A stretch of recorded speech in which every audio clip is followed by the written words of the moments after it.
Hi guys, and welcome back to another Division 2 video.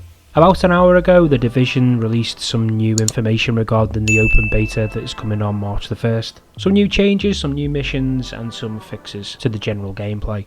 So we're just going to go through them, discuss the steps that Massive have taken to ensure the community's feedback has been implemented, and to give us all a better playing experience come March the 1st. That being said, let's jump straight into it. So they've made loads of improvements to the Division 2 based on the testing and feedback from the private beta. And overall, they've worked hard on the technical side of the game and further improving server and client stability and performance. So when they say technical side, I think that's going to include maybe those little audio bugs where you couldn't hear the gun shooting. And I can only imagine the further improvements to server and client stability and performance includes that bright white light that we've experienced on many occasions, especially in the first few days. And they say they've also made further optimizations to make the game run smoother. The design team has worked hard on the balance on the game as well, and are testing out those changes during the open beta.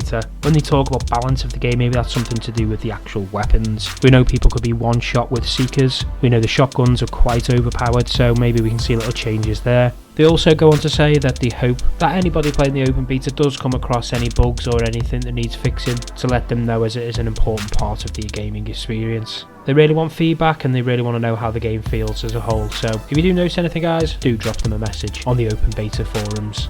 So March 1st, open beta starts, and the new additions include a new mission called Open Viewpoint Museum.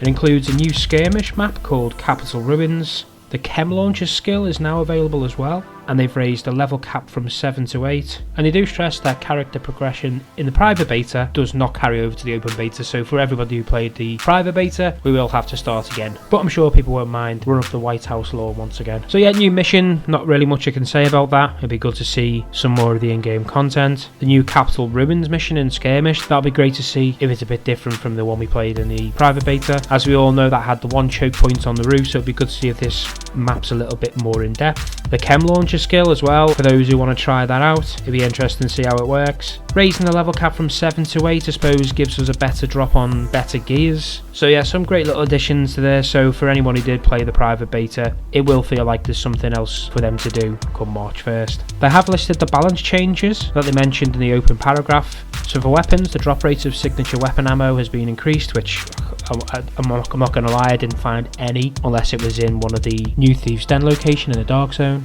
And also they've adjusted the weapon mods to make sure that drawbacks are generally lower than the positive bonus, which I don't think anybody I've spoke to seen the benefits of actually attaching a weapon mod. It always seemed like there was too much to lose for what you were gaining, so that's going to be a great addition, and it's good to know that's going to change when the game releases as well.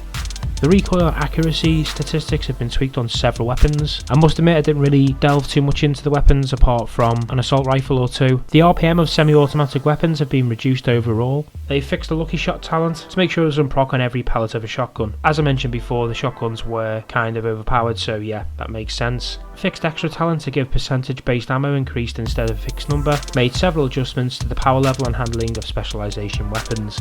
So they're all little weapon tweaks. It's great to see the team moving in the right direction and listening to the community. So yeah, great news on the weapon front.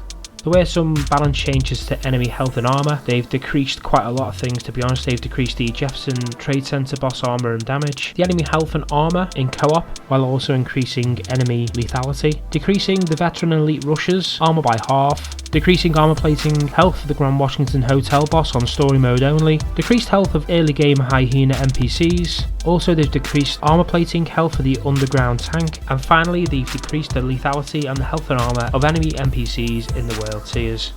I won't go through them all, but they've made some tweaks for the enemy attacks, so I'll list them on the screen for you now, so feel free to pause the video to take a closer look at them. But they have made a lot of changes to the grenades that the NPCs use in the sense of accuracy and decreasing the speed on how many they can throw, because I must admit there were plenty of times during the story mode missions where I was heavily bombarded myself with grenades or grenade launchers. So yeah, the speed's been decreased, the accuracy and the cooldowns of grenades have had an overall debuff. But again, feel free to pause the video and take a look through them in more detail. Again, there's been plenty of enemy behaviour modifications, too many to discuss today, but again, do feel free to pause the video if you want to take a closer look. As for the combat, time required to automatically mark a target and the transition out of combat state for a player have both been decreased. and it does look like they have decreased the airburst grenade and incendiary airburst grenade damage, which I think we can all agree is a good move. They've improved player skill drones follow behaviour when player is vertically navigating. Again, I felt the drones were really inconsistent, so it's good to see them making changes there. Sniper turrets now do extra damage with headshots, and also sniper turret aim improvements to more closely match input. So I think if I remember correctly, sniper turrets were shooting through walls, so yeah, great to see the changes there as well. The assault rifle turret aiming improvements to be more snappy and accurate. Improved pathfinding seeker mines so they prefer a more direct path to their target if available. And they've increased the movement speed of airburst seeker mines, and also reduced enemy NPC detection of the skill. As for the missions, they've greatly reduced the difficulty of Grand Washington Hotel mission on replay, and they've improved the combat behaviour of Agent Kelso. For crafting, there was just the one tweak, and that was the adjusted material acquisition and blueprint cost for crafting. And they have fixed a lot of bugs and general improvements on a technical and gameplay level. Far too many to cipher through now, so we'll leave a link to the article down below, so do go and check that out. I don't know about yourselves, but I am really excited to the open beta now, reading through the notes. I didn't think I would be. I just thought it'd be a case of doing something that I already done back in the closed beta, but there do seem to be some great additions and obviously some great fixes going into the open beta. So yeah, if you did enjoy today's video guys, don't forget to hit that like button to let me know you're enjoying the Division 2 series. If you're not already subscribed, please do hit that subscribe button, it really does help out the channel. And if you want to discuss any of the fixes or what you're looking forward to the most in the open beta, please do leave a comment down below as I do look through them, and I do try my best to answer them all. But until next time, Agents out.